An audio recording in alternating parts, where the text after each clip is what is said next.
তাৰ পিছত প্ৰথম অধিৱেশনখনত বিশেষ কাৰ্য নাথাকে। বিধায়কসকল নৱনিৰ্বাচিত বিধায়কসকলৰ শপত গ্ৰহণ আৰু অধ্যক্ষ উপাধ্যক্ষ নিৰ্বাচন আৰু কেতবোৰ সদনৰ বিশেষ সমিতিৰ সদস্য নিৰ্বাচন।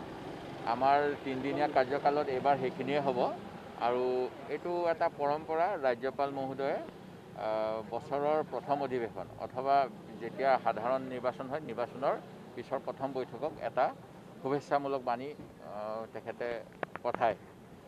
এইখিনিয়ে কাৰ্যসূচী আৰু বৰ্তমানে আপোনালোকে জানে কোভিডৰ কেনেকুৱা হৈ আছে।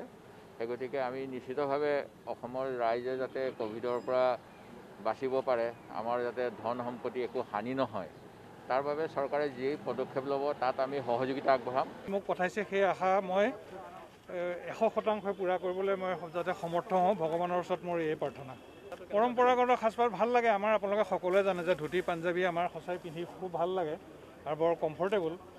আৰু সেইকাৰণে আজি মই মোৰ নিজৰ যি মোৰ সাজপাৰ বা মোৰ আজি ধৰক মোৰ পাহাৰ ভৈয়ামৰ যিসকল ভাই আছে, জনগোষ্ঠীয় ভাই, তেওঁলোকৰো মই আজি তেওঁৰ যি সন্মান, তেওঁলোকৰ গামোচা মই পিন্ধি আহিছোঁ, ভাল লাগিছে। এনেকুৱা ধৰণৰ যেতিয়া ধৰক এটা বিশেষ মুহূৰ্ত থাকে, কাৰণ সেই মুহূৰ্তত আমি সদায় এনেকৈয়ে আমি পৰিধান কৰি আগবাঢ়ি যাম।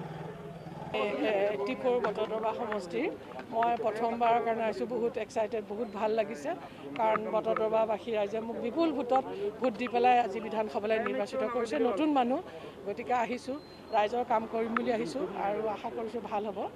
আৰু মনত বহুত নতুন উদ্যম আছে ৰাইজৰ কাম কৰিম বুলি আহিছোঁ। পৰা নিৰ্বাচিত হৈছোঁ কংগ্ৰেছ দলৰ প্ৰতিনিধি হিচাপে। প্ৰথমতে মই বৰক্ষেত্ৰীবাসী ৰাইজক ধন্যবাদ আৰু কৃতজ্ঞতা জনাইছোঁ। আৰু চৰকাৰৰ ক্ষেত্ৰত যিটো বাক বিতংগাৰ কথা কৈছে, যে আমি সদায় চৰকাৰক গঠনমূলক সহায় সহযোগিতা আগবঢ়াই যাম। ডেভেলপমেণ্টৰ ক্ষেত্ৰতে বা অন্যান্য ক্ষেত্ৰত মুঠতে অসমৰ স্বাৰ্থৰ হকে যিবিলাক চৰকাৰে কাম কৰে সকলোতে আমি সমৰ্থন দি যাম। আৰু চৰকাৰৰ ৰাইজৰ বিপক্ষে যদি কিবা কাম কৰা হয় তেতিয়া আমি নিশ্চয় প্ৰতিবাদ কৰিম।